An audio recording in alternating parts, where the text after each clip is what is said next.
Good morning, it's Harvey Jackson. I'm just going to get through some news items that caught my eye. USMCA and North America trade tensions are still continuing.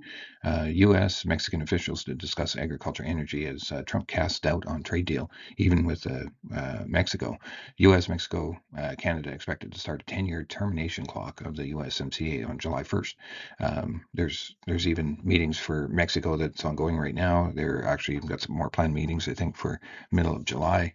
So U.S. negotiators last month sought 50% of U.S. vehicle content within 82% regional threshold. Canada and Mexico received more than uh, 58.6 billion in U.S. farm exports in 2025. The U.S. data showed.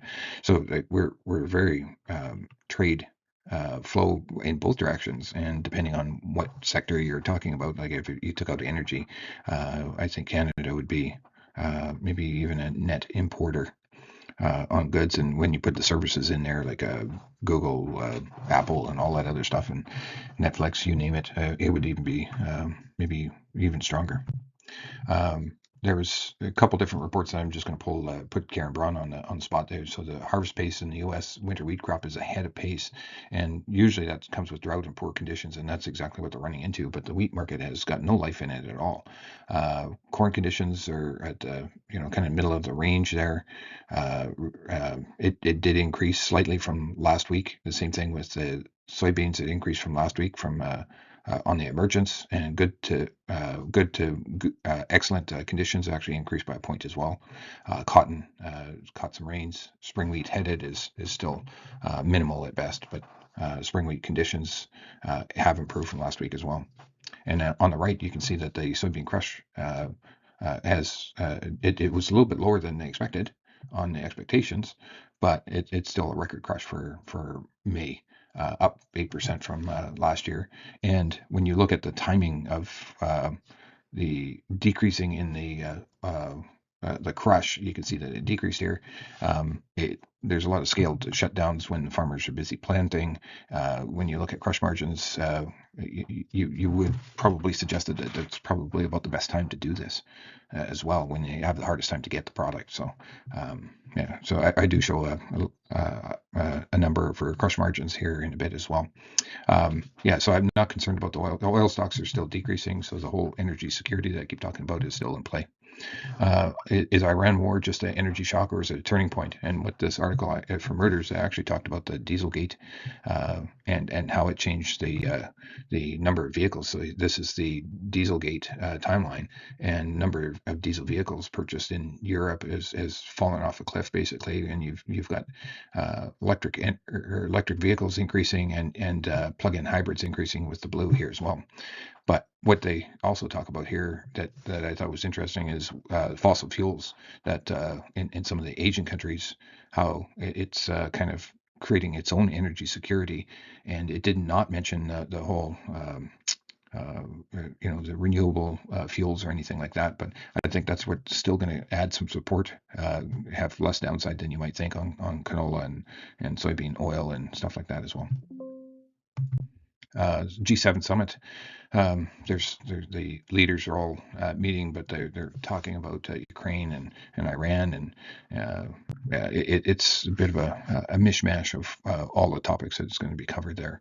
But it's just one of those things that should be highlighted here. Australia declares El Nino set to be the strongest in decades, and here it just kind of talks about what gets affected. America's excessive rains likely. Asia, hot, dry conditions expected. Crop planting already disrupted, raising food supply concerns. And then Australia, how it gets affected as well. Typically brings less winter, spring rainfall and higher daytime temperatures, historically damaging agriculture in Australia. Here's the Van Trump report, and they just pointed out what actually happens with El Nino, and it looks like it's going to be the strongest on record. Brazil farm auctions explode as rural debt spirals in a changing climate. So bad rural loans, bankruptcies, land seizures on the rise in Brazil. Farmers blame climate for crisis, brace for El Nino. Analysts see more pain ahead as interest rates are very high. They had an inflation came out. It was above expectations, I think, this last month at 4.2%. And of course, they got to match the interest rates as trying to keep that in check. And of course, it's going to add to higher costs for the farms working there as well. So you can see the storm tracker for this week. It's actually just adding moisture in a band all the way from Alberta all the way down into the Delta area and the river systems where the majority of the grain for the corn and soybeans are grown. And some parts of Saskatchewan are going to get some more moisture. Alberta probably doesn't need any more, but they're going to get some. Here's just a track of just a few farms or a few areas that I just keep track of. So this is the next 7 days expected. So Tisdale, close to Regina, are going to get the moisture, and then well, hopefully parts of Manitoba is not. So an inch of rain up in Tisdale, Melfort area, and then 3 inches down by Regina. Here's just a bit of a wind scenario. I know a lot of people are out there trying to get some spraying done.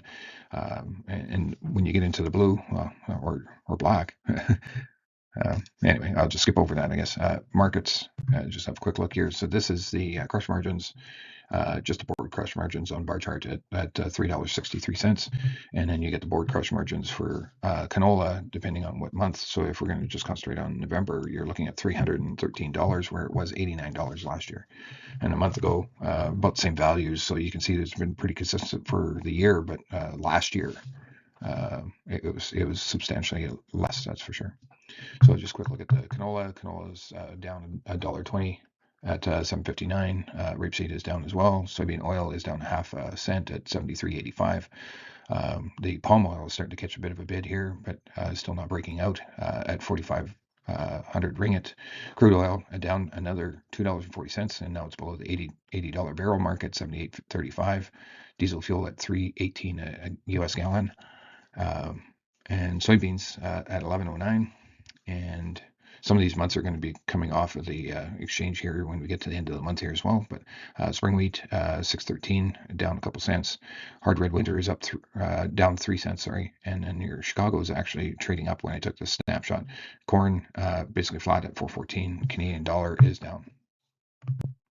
So this is just a snapshot since basically the highs that we've seen, and you can see the canola and the soybean oil complex is minimally down, like it's down 1 to 3% depending on which one you were talking about. Canola is down 3%, soybeans are down 3.5%, and palm oil is only down 2%. But this is your crude oil; it's down 12.8%. So your November canola still not making new lows, but would still be looking for it to get to that area, especially when you look at the next month. This seasonally, this is the time you can say maybe it's a little bit more into July, and some of that will be well, how much got planted. All that stuff is still yet to be determined, as the numbers are not known as of yet anyway, but still looking for the market to actually, if it's going to break lower in that target area, you look for some more downside seasonally in this timeline anyway, as grain is getting grown.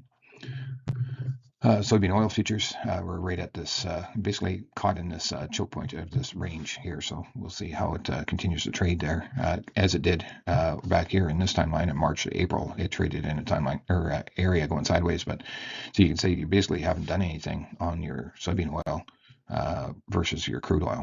So crude oil is not trading the same as your soybean oil. That is for certain. Soybeans, nice little almost recovery, but it's above the short-term moving average there. Soybean November, right at this area that needs to be supported here for sure. So here's your crude, and looking for potential to fill this gap. Same thing with the diesel fuel.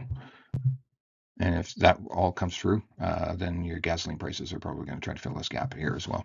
That was made at the war when it started.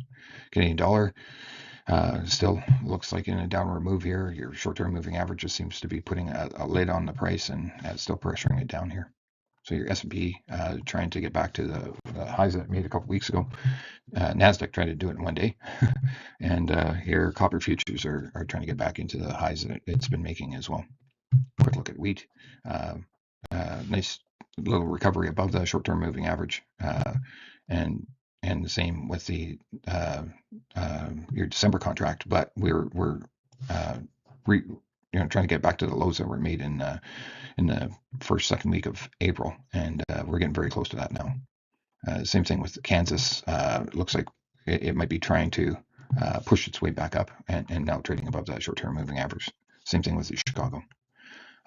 Your European milling wheat, it's trading below this low that got made in April, and currently trading above the short-term moving average. Here's your corn, made some new lows, because I would have said that that would have been a fairly hard floor when you look back at the timeline.